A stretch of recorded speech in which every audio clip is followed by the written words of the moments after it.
Tıraş çekeceğim ben. Vay. Çek abi.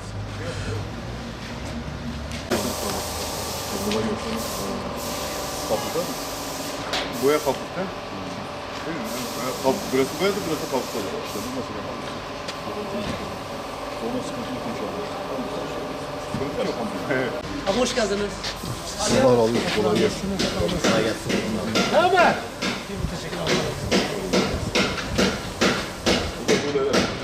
İyi yaptın. Bunlar da mı gidiyor? Hay inşallah. Bekler sıkıntı yaparız. İyi seviyorum. Kim gelir seni? Güzel. Allah'a emanet olsun. Buranın yenilenmesi bir şey var ki.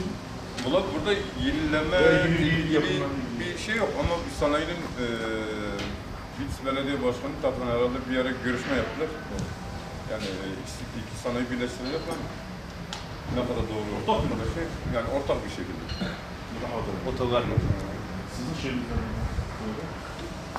Yani olsun bir istiyorsunuz yoksa diyorsunuz nerede kalsın? Burada Şimdi yenileme olsun. yenilik sürekli daha iyi. Şimdi burası normal Antalya'nın projesine yapılan bir şeydir. Şimdi burası kış memleket. Lift projesi ama alçak. Yani burada bir Annem yenileme yapıyor. yapsam iyi daha iyi diyorsunuz. Yok, Siz yok, daha yok, iyisiniz yok, abi. yok, yok. Sizin- Burası bir bataklıktır yani. Şu anda burası bir bataklık. Şu an ana kazanmaya kalkışırsan aşırı derece su yapıyor. Lift koysan alçak çalışamazsın. Onun için Buradaki esnaf yukarı gitmiş değil. Tabii tabii. Hem fikirsiniz yani değil mi? Kesinlikle. Allah var etsin sizi hep Böyle bir esnafın fabrikası olarak. baş tacısınız. Tabii çok güzel olur. Niye olmaz? Başımın tacısın. Hadi. Var bir emriniz. Emir Allah'ın da başı mısın? Allah razı olsun. Var bir emriniz. Ricamız olur. Sağ olasın. Allah razı olsun. Sağ ol başkanım. Şey bu olacak. Bunun altını dolmuş. Abi. Hadi şey 3 metre, 3,5 metre derinlikte. 2 metre 20 santim derindir. Bu hiç gitme altı tıkanlı. Aldık ya. İnşallah biz bunu dile getireceğiz. Abi baksana ya sana hiç ilgilenmiyor ha buraya bak. Gidip bir havuz yapın bir şey yapın abi. Şu telefonu girsin arkadan. Bir kanal yapsınlar. Şey yapmıyor. Bana gel bakmıyor. Bana her bir şey kırıyor. Ben nasıl sana işe gireyim. Bu kamerayı neden doldurdun? Abi bu kamerayı falan sen beni kapattın. Bu kanaldır. Çakı gelmiş yani. Kanal şey Demin ben çakı. dedim ya sanayi yenilenmesi gereken şeydir. Kanal üstünde artık yeri yok da kanal üstünde tükeni yapılıyor. Kanalı değişmesi Böyle lazım. bir sıkıntı yani Hepsi çakı gelmiş. Belki 100 araba çakı gelmiş. Orası mı doldurmuş? Altı dolmuş full full. normalde açıklık olmuş olsaydı yine Gider ölçü gitmezdi bir de.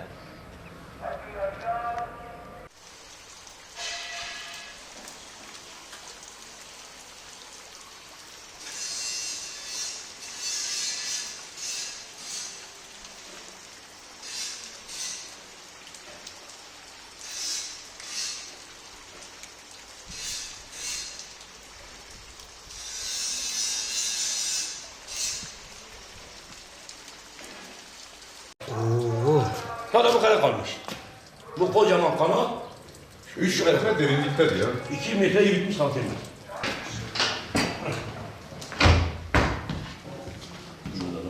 Bak çakıra bak, buraya gelmiş.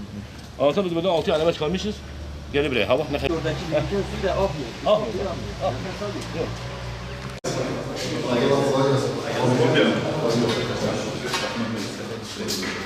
Bugün Hüdapar İl Başkanlığı olarak Bitlis Oto Sanayi sitesini dolaştık. Esnafları ziyaret ettik.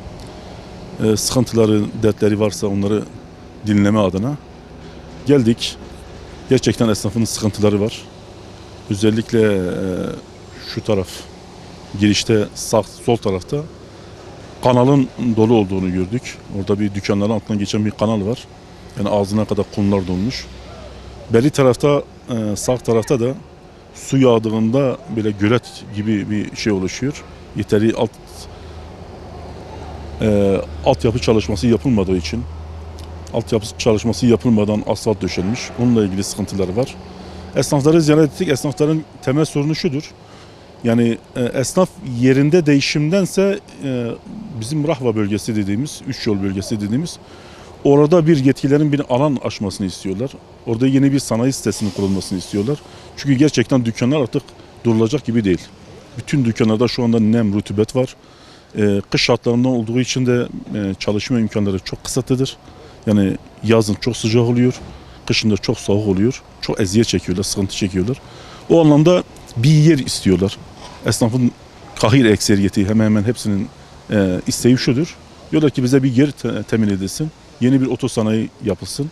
Bölge şartlarına uygun ama mutlaka altyapısı tamamlanmış, coğrafyaya uygun bir yeni sanayi sitesi istiyorlar. Gördüğümüz budur.